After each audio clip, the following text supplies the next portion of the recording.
Right breaking చూస్తున్నాం. CM Revanth Reddy అధ్యక్షతన assembly committee హాల్లో కాసేపట్లో కేబినెట్ సమావేశం జరగనుంది. ఈ భేటీలో భాగంగా కొత్త రెవెన్యూ చట్టం రికార్డ్స్ ఆఫ్ లైట్స్ బిల్లుకు ఆమోదం తెలపనున్నారు. పంచాయతీరాజు చట్ట సవరణ బిల్లుపై చర్చించి 2 పిల్లల కంటే ఎక్కువ సంతానం ఉన్నవారు ఎన్నికల్లో పోటీ చేసేందుకు అనుమతించేలా సవరణకు ఆమోద ముద్ర వేయనున్నారు.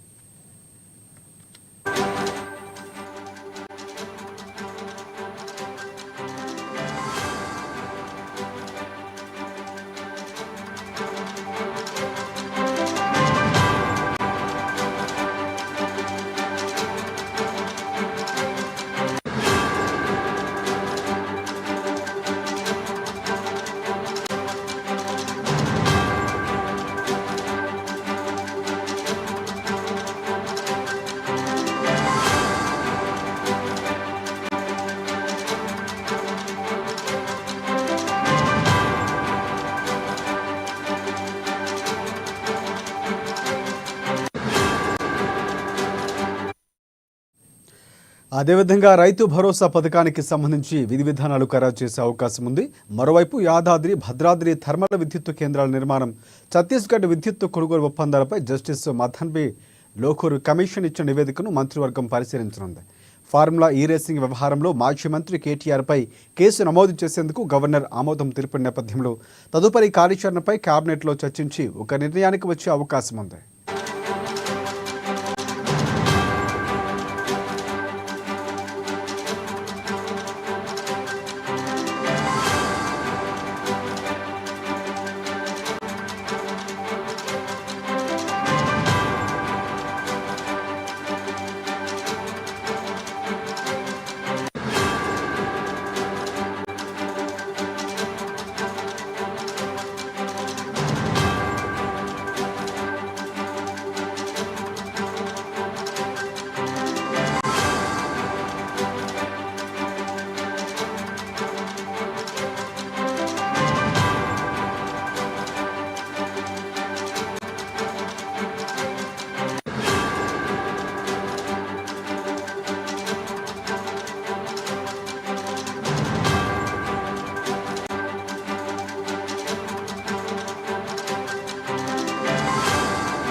రైట్. సీఎం రేవంత్ రెడ్డి అధ్యక్షతన అసెంబ్లీ కమిటీ హాల్లో కాసేపట్లో కేబినెట్ సమావేశం జరగబోతుంది. ఈ భేటీలో భాగంగా కొత్త రెవెన్యూ చట్టం రికార్డ్స్ ఆఫ్ రైట్స్ బిల్లుకు ఆమోదం తెలపనున్నారు. పంచాయతీరాజ్ చట్ట సవరణ బిల్లుపై చర్చించి ఇద్దరు పిల్లల కంటే ఎక్కువ సంతానం ఉన్న వారు ఎన్నికల్లో పోటీ చేసేందుకు అనుమతించేలా సవరణలకు సంబంధించి ఆమోద ముద్ర వేయబోతున్నారు. అదేవిధంగా రైతు భరోసా పథకానికి సంబంధించి విధి విధానాలు ఖరారు చేసే అవకాశం కూడా కనిపిస్తోంది. మరోవైపు యాదాద్రి భద్రాద్రి థర్మల్ విద్యుత్ కేంద్రాల నిర్మాణం, ఛత్తీస్గఢ్ విద్యుత్ కొనుగోలు ఒప్పందాలపై జస్టిస్ మదన్ భీ లోకూర్ కమిషన్ ఇచ్చిన నివేదికను మంత్రివర్గం పరిశీలించబోతోంది. ఫార్ములా ఈ రేసింగ్ వ్యవహారంలో మాజీ మంత్రి కేటీఆర్పై కేసు నమోదు చేసేందుకు గవర్నర్ ఆమోదం తెలిపిన నేపథ్యంలో తదుపరి కార్యాచరణపై కేబినెట్లో చర్చించి ఒక నిర్ణయానికి వచ్చే అవకాశం కూడా కనిపిస్తోంది.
రైట్. అసెంబ్లీ కేబినెట్ సమావేశానికి సంబంధించి పూర్తి స్థాయిలో కాసేపట్లో మధ్యాహ్నం 2 గంటలకు అసెంబ్లీ కమిటీ హాల్లో కేబినెట్ భేటీ కాబోతోంది. ఆర్ఓఆర్ బిల్లు, పంచాయతీరాజ్ చట్ట సవరణ బిల్లులపై ప్రధానంగా చర్చించబోతున్నట్లు ఒక నిర్ణయం తీసుకునే అవకాశం ఉన్నట్లు మనకి తెలుస్తోంది. దీనికి సంబంధించి ఏ అంశాలు అక్కడ చర్చించే అవకాశం కనిపించి భేటీకి సంబంధించి పూర్తి అప్డేట్స్ అందించేందుకు మా ప్రతినిధి రాంబాబు మనకి లైవ్లో సిద్ధంగా ఉన్నారు. ఎస్ రాంబాబు, చెప్పండి. రాజశేఖర్ మధ్యాహ్నం 2 గంటలకు కేబినెట్ భేటీ కాబోతా ఉన్నారు. కేబినెట్ భేటీలో ప్రధానంగా ఇటు పంచాయతీరాజ్ చట్టానికి సంబంధించినటువంటి అంశంపైన చర్చించేటువంటి అవకాశం ఉంది. ఎందుకంటే గత ప్రభుత్వం ఇటు పంచాయతీరాజ్ సవరణ చట్టానికి సంబంధించి కొన్ని సవరణలు చేసి ఎలక్షన్ సంబంధించి స్థానిక సంస్థల ఎన్నికలకు సంబంధించినటువంటి అంశంలో ఇద్దరు పిల్లలకు సంబంధించినటువంటి అంశాన్ని కూడా పరిగణలోకి తీసుకుని దాంతోపాటుగా 2 పర్యాయాలు ఈ యొక్క రిజర్వేషన్లు వర్తించే విధంగా ఈ యొక్క చట్టాన్ని చేయడం జరిగింది. దాన్ని ఇప్పుడు కాంగ్రెస్ ప్రభుత్వం ఏర్పడిన తర్వాత ఈ ఇద్దరు పిల్లల కంటే ఎక్కువగా ఉన్న వాళ్ళు కూడా పోటీ చేసే విధంగా దీనిపైన ఒక తీర్మానం చేసేటువంటి అవకాశం ఉంది. మరొక వైపు ఈ యొక్క గతంలో కూడా ఎంపీటీసీలకు సంబంధించినటువంటి అంశంలో మండలానికి 2-3 ఎంపీటీసీలతోటి ఎంపీపీలు ఉండేటువంటి పరిస్థితి ఉంది. దాన్ని కూడా దీనిపైన కనీసం ఒక మండలానికి 5 ఎంపీటీసీలు ఉండే విధంగా ఒక చట్టం చేయాలని చెప్పేసి భావిస్తున్నారు. పంచాయతీరాజ్ ఎన్నికలకు సంబంధించినటువంటి అంశంలో ఇటు ఇద్దరు పిల్లల కంటే ఎక్కువగా ఉన్నటువంటి వాళ్ళు, అదేవిధంగా 2 పర్యాయాల కంటే 2 పర్యాయాలంటే నిబంధనలు తొలగించి ఒక పర్యాయానికి మాత్రమే రిజర్వేషన్లు వర్తించే విధంగా ఆ చట్టం చేసే దానిపైన కూడా ఆలోచన చేస్తున్నారు. మరి అత్యంత ఇటు ధరణికి సంబంధించినటువంటి అంశంపైన రాష్ట్ర ప్రభుత్వం ఒక ధరణి కమిటీని వేసి కొన్ని 119కి సంబంధించి తప్పులను కూడా ఇటు సవరించేటువంటి పనిలో ఉన్నది. ఇప్పటికే దానికి ధరణి కమిటీ కొన్ని సూచనలు చేసిన నేపథ్యంలో ఈ యొక్క ధరణి కమిటీ సూచనల మేరకు ఇప్పటికే దరఖాస్తులు కూడా పరిశీలించి ఆయా తహసీల్దార్ కానీ లేకపోతే జిల్లా కలెక్టర్లు ఆర్డీఓలకు కూడా ఇచ్చినటువంటి నేపథ్యంలో వాళ్ళు కూడా కొన్ని సమస్యలు పరిష్కరించిన కానీ ఇంకా ధరణికి సంబంధించినటువంటి అనేక సమస్యలు పెండింగ్లో ఉన్నటువంటి నేపథ్యంలో దీన్ని పరిష్కరించాలని చెప్పి రాష్ట్ర ప్రభుత్వం భావిస్తోంది. కాబట్టి కొత్త ఆర్ఓఆర్ చట్టాన్ని తీసుకురావాలని చెప్పేసి రాష్ట్ర ప్రభుత్వం భావిస్తున్న నేపథ్యంలో ఈ యొక్క కేబినెట్లో దీనిపైన చర్చించి అసెంబ్లీలో కేబినెట్లో తీర్మానం చేసి అసెంబ్లీలో చర్చించి దీన్ని ఆ చట్టం చేసేటువంటి అవకాశం కనపడుతోంది. మరొక వైపు ఇటు ఈ 2 అంశాలే కాకుండా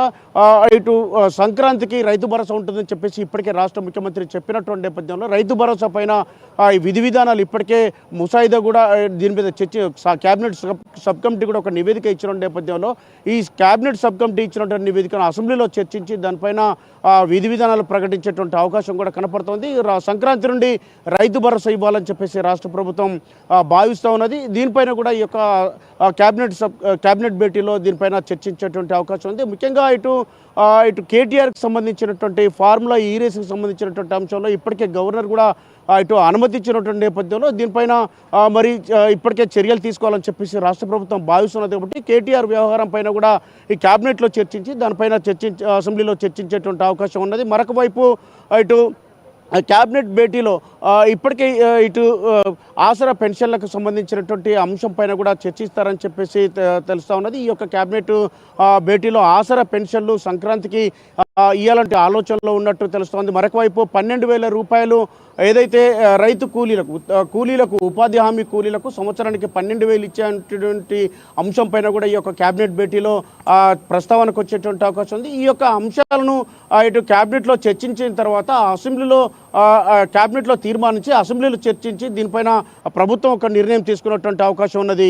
రాజశేఖర్, రైట్. అంటే ఇంకా మిగతా అంశాలు చాలా ఉన్నాయి. అంటే 6 గ్యారంటీలకు సంబంధించి మొన్న మాట్లాడుతూ కూడా అంటే వివిధ మీడియాల్లో ఇచ్చినటువంటి ఇంటర్వ్యూలో కూడా ఇటువైపు ముఖ్యమంత్రి కానీ తర్వాత మంత్రి శ్రీధర్ బాబు కొన్ని క్లారిఫై ఇచ్చారు. అంటే ఖచ్చితంగా మేము సంక్రాంతి తర్వాత ఒక పూర్తి స్థాయిలో ఒక ప్రాతిపదికన వెళ్ళబోతున్నాం, ఒక ప్లానింగ్తో వెళ్ళబోతున్నాం, ప్రజలకు మేము ఇచ్చిన హామీలన్నీ కూడా నెరవేరుస్తామని చెప్పినటువంటి. సో డబుల్ బెడ్రూమ్ ఇల్లుకి సంబంధించి నిర్ణయం తీసుకునే అవకాశం ఉంది. ఎందుకంటే చాలా వరకు వెయిట్ చేస్తున్నటువంటి పరిస్థితి ఖచ్చితంగా సంక్రాంతి తర్వాత ఉండే అవకాశం ఉందన్నారు.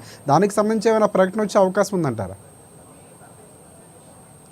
తప్పకుండా ఇప్పటికే రాష్ట్ర ప్రభుత్వం వచ్చిన సంవత్సరం కాలంలోనే వివిధ సంక్షేమ పథకాలు దాంతోపాటుగా ఇచ్చినటువంటి గ్యారెంటీలను కూడా అమలు చేస్తూ వస్తున్నది. ఇప్పటికే ఇటు రైతులకు సంబంధించి రుణమాఫీ 2 లక్షల వరకు రైతు రుణమాఫీ చేసింది. 2 లక్షల పైగా ఉన్నటువంటి వాళ్ళకు సంబంధించినటువంటి అంశం పైన కూడా చర్చించి ఒక నిర్ణయం తీసుకుంటామని చెప్తా ఉన్నది. క్యాబినెట్లో దీనిపైన చర్చించేటువంటి అవకాశం కూడా కనపడుతూ ఉంది. ఎందుకంటే ఇప్పటికే కొంతమంది రైతులు 2 లక్షలకు పైగా ఉన్నటువంటి వాళ్ళు తమకు రైతు రుణమాఫీ కాలేదని చెప్పేసి ప్రభుత్వం దృష్టికి తీసుకొస్తున్నటువంటి నేపథ్యంలో దానిపైన కూడా చర్చించాలని చెప్పి రాష్ట్ర ప్రభుత్వం భావిస్తున్నది. అందుకొరకే దీనిపైన ఒక నిర్ణయం తీసుకున్నటువంటి అవకాశం కూడా ఉంది. అదేవిధంగా ఇచ్చినటువంటి 6 గ్యారెంటీలకు సంబంధించి ఇప్పటికే మహిళలకు ఉచిత బస్సు సౌకర్యం కానీ లేకపోతే గృహ వినియోగానికి సంబంధించినటువంటి 200 ఉచిత విద్యుత్ సంబంధించినటువంటి అంశం కానీ లేకపోతే మహాలక్ష్మి పథకం కింద 500 రూపాయలకే గ్యాస్ సిలిండర్కి సంబంధించినటువంటి అంశం కానీ రైతు రుణమాఫీకి సంబంధించినటువంటి అంశం కానీ లేకపోతే డైట్ ఛార్జీలకు సంబంధించి అంటే దేశంలో ఎక్కడ లేని విధంగా ఇటు గత 10 ఏళ్లలో కానీ లేకపోతే ఉమ్మడి ఏపీగా ఉన్నప్పటి నుంచి కూడా ఎప్పుడు కూడా డైట్ ఛార్జీలు ఇంత పెద్ద ఎత్తున పెంచినటువంటి దాఖలాలు లేవు. 40% డైట్ ఛార్జీలు పెంచినటువంటి పరిస్థితి ఉంది. దాంతోపాటుగా 200% కాస్మెటిక్ ఛార్జీలు కూడా పెంచినటువంటి పరిస్థితి ఉంది. స్వయంగా ముఖ్యమంత్రి కూడా ఇంతవరకు హాస్టల్లోకి వెళ్ళి విద్యార్థులతో భోజనం చేసినటువంటి కలిసి కూర్చొని వాళ్ళ సమస్యలు అడిగి తెలుసుకొని వాళ్ళతో కలిసి భోజనాలు చేసినటువంటి పరిస్థితి లేదు. రాష్ట్ర యంత్రాంగం మొత్తం కూడా మంత్రులు, ఎమ్మెల్యేలు, ప్రజాప్రతినిధులు, అధికార గణం కూడా మొత్తం కూడా ఇటు హాస్టల్ బాట పట్టినటువంటి పరిస్థితి ఉన్నది. కాబట్టి ఇవన్నిటి ఇచ్చినటువంటి హామీలను కూడా దీనికి సంబంధించి సభలో ప్రస్తావించేటువంటి అవకాశం ఉన్నది. ఎందుకంటే ఏడాది పూర్తయినటువంటి కాంగ్రెస్ సర్కారు ఈ ఏడాదిలో ఇచ్చినటువంటి హామీలు అమలు చేసినటువంటి గ్యారంటీలకు సంబంధించి చేయబోయేటువంటి పనులను కూడా ఈ యొక్క సభావేదికగా వీటిపైన సభ్యుల దృష్టికి తీసుకొచ్చేటువంటి అవకాశం ఉంది. ప్రజలందరికీ కూడా తమ ప్రభుత్వం చేసినటువంటి పనులను కూడా రాష్ట్ర ప్రజల దృష్టికి కూడా తీసుకెళ్లేందుకు సభలో ఈ యొక్క అంశాలను ప్రస్తావించేటువంటి అవకాశం ఉంది. రాజశేఖర్, కొన్ని బిల్లులకు సంబంధించి ప్రతిపాదించింది కొన్ని అంశాలపై చర్చించాలని. సో దానికి సంబంధించి కూడా స్పీకర్ తిరస్కరించారు. సో అవి ఏ అంశాలు ఏమైనా తెలుస్తుందో? లగిచర్ల ఘటన కూడా అక్కడ మనకు వచ్చినటువంటి ఇందాక సందర్భాలు చూసాం మనం. లగచర్ల ఘటనకు సంబంధించినటువంటి అంశంలో ఇప్పటికే రాష్ట్ర ప్రభుత్వం క్లారిటీగా ఉంది. రాష్ట్ర ప్రభుత్వం కూడా లగచర్ల ఫార్మా క్లస్టర్కి సంబంధించినటువంటి అంశంలో దాన్ని ఉపసంహరించుకుంది. అక్కడ ఒక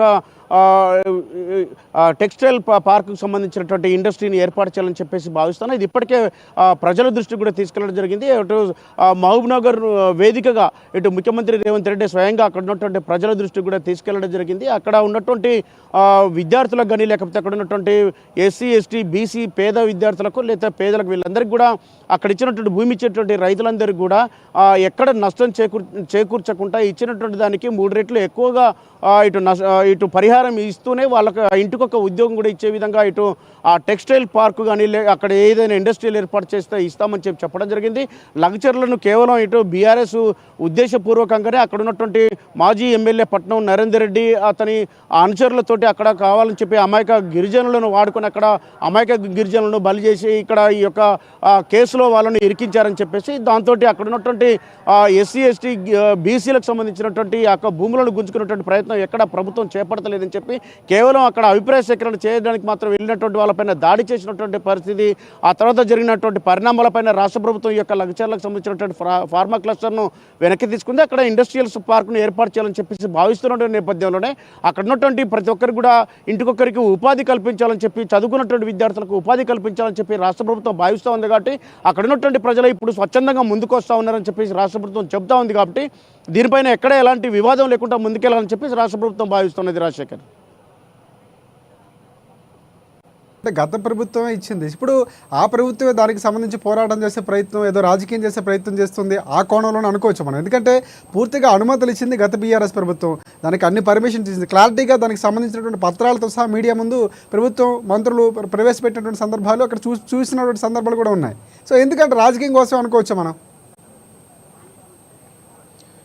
ఎస్ రాజశేఖర్, గతంలో మనం చూసాము అనేక సందర్భాల్లో కూడా ప్రభుత్వాలు వివిధ ఫార్మా కానీ లేకపోతే వివిధ ప్రాజెక్టులు నెలకొల్పేటప్పుడు కొంత భూసేకరణ చేస్తే, భూసేకరణ చేసినప్పుడు భూ సేకరణ చట్టం ప్రకారం ఎక్కడైతే గతంలో నిర్వాసితులకు ఇచ్చేటువంటి ఈ యొక్క ఎంతైతే పరిహారం ఉంటుందో లేకపోతే అవి ఇచ్చి, లేకపోతే ఆ చట్టంలో ఉన్నదానికంటే కూడా ఎక్కువ ఇచ్చి కొన్ని భూసేకరణ చేసినటువంటి పరిస్థితులు మనం చూసాము. అనేక సందర్భాల్లో లాఠీ ఛార్జీలు జరిగాయి. ఇటు మల్లన్న సాగర్ విషయంలో మనం చూసాం, అక్కడ పెద్ద ఎత్తున లాఠీ ఛార్జీలు జరగడమే కాకుండా ఒక రైతులు తనకు తాను చితిమంట పేర్చుకున్నటువంటి పరిస్థితిని మనం చూసాం. కానీ ఇక్కడ జరిగినటువంటి పరిస్థితిని కేవలం బీఆర్ఎస్ ఇక్కడ భూసేకరణ చేయకముందే బీఆర్ఎస్ ఆ యొక్క పార్టీకి సంబంధించిన నేతలు దీన్ని వాడుకొని రాజకీయంగా కాంగ్రెస్ ప్రభుత్వాన్ని అప్రతిష్ట పాలు చేసేటువంటి ఒక కుట్ర చేశారని చెప్పి ప్రభుత్వం చెప్తా ఉన్నది. ఈ నేపథ్యంలోనే ప్రభుత్వం అయితే ఈ యొక్క ఫార్మా క్లస్టర్ను వెనక్కి తీసుకున్నటువంటి పరిస్థితి మనం చూసాం. కాబట్టి ఫార్మా క్లస్టర్ కాకుండా అక్కడ ఇండస్ట్రియల్ పార్కును, టెక్స్టైల్ పార్కును ఏర్పాటు చేయాలని చెప్పి భావిస్తున్నది. కాబట్టి ఎక్కడైనా ఎప్పుడైనా ప్రభుత్వం అనేది ఇటు కొంత భూసేకరణ చేసినప్పుడు రైతులకు కొంత నష్టం జరుగుతుంది. అక్కడ భూ నిర్వాసితుల చట్టం ఉంటుంది. కాబట్టి ఆ చట్టం ప్రకారం 2014 యాక్ట్ ప్రకారము వాళ్ళకి ఇచ్చేదానికంటే కొంత ఎక్కువగా ఇచ్చి కూడా తీసుకున్నటువంటి పరిస్థితి, లేకపోతే రైతులను ఒప్పించి కూడా అక్కడ భూసేకరణ చేసేటువంటి భిన్నంగా ఇక్కడ బీఆర్ఎస్ శ్రేణులు కావాలని చెప్పేసి దీన్ని చేశాయని చెప్పి రాష్ట్ర ప్రభుత్వం భావించింది. అందుకనే లగ్చర్ల ఘటనకు సంబంధించినటువంటి కొంతమందిని ఇప్పటికే ఇటు అరెస్ట్ అయినటువంటి పరిస్థితి, వాళ్ళు జైల్లో మగ్గుతున్నటువంటి పరిస్థితిని మనం చూస్తూ ఉన్నాం. కానీ ఇప్పటికే దానికి సంబంధించి కొన్ని కమ్యూనిస్ట్ పార్టీలు కూడా అమాయక గిరిజనులను విడుదల చేయాలని చెప్పేసి కోరుతున్నాయి. రాష్ట్ర ప్రభుత్వం కూడా వాళ్ళని విడుదల చేసేందుకు సిద్ధంగా ఉన్నది. రాజశేఖర్, రైట్, అంటే కేటీఆర్ అంశం ఒకటి ప్రధానంగా వినిపిస్తుంది. ఫార్ములా ఈ రేసుకు సంబంధించి ఎంత నష్టపోయింది ప్రభుత్వం, దాన్ని ఎలా పక్కదారి పెట్టించే ప్రయత్నం చేశారు కాంగ్రెస్ ప్రభుత్వం ప్రధానంగా మీడియా ముందుకు చెప్పినటువంటి సందర్భాలు చూసాం. దానికి సంబంధించి కూడా బిల్లు కాబోతుంది, త్వరలో ఆయన అరెస్టుకు సంబంధించి పూర్తిగా ప్రాతిపదిక సిద్ధమవుతున్నటువంటి వార్తలు వినిపిస్తున్నాయి. దానికి సంబంధించి కేబినెట్లో ఏమైనా చర్చించే అవకాశం ఉందా? ఎస్, తప్పకుండా కేబినెట్ భేటీలో ప్రధానంగా ఈ అంశంపైన చర్చించేటువంటి అవకాశం ఉంది. ఇప్పటికే 46 కోట్ల రూపాయలు ఇటు విదేశీ కరెన్సీ రూపంలో పక్కదారి పట్టిందని చెప్పి ఇటు రాష్ట్ర ప్రభుత్వం ఇప్పటికే ఏసీబీ అధికారులు కూడా చెప్తా ఉన్నారు.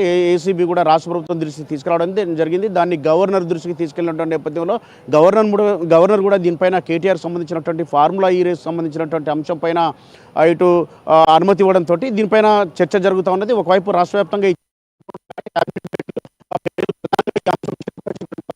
తర్వాత ఏం చేయాలనే దానిపైన సభలో కూడా చర్చించి తదుపరి నిర్ణయం తీసుకున్నటువంటి అవకాశం ఉంది. Thank you.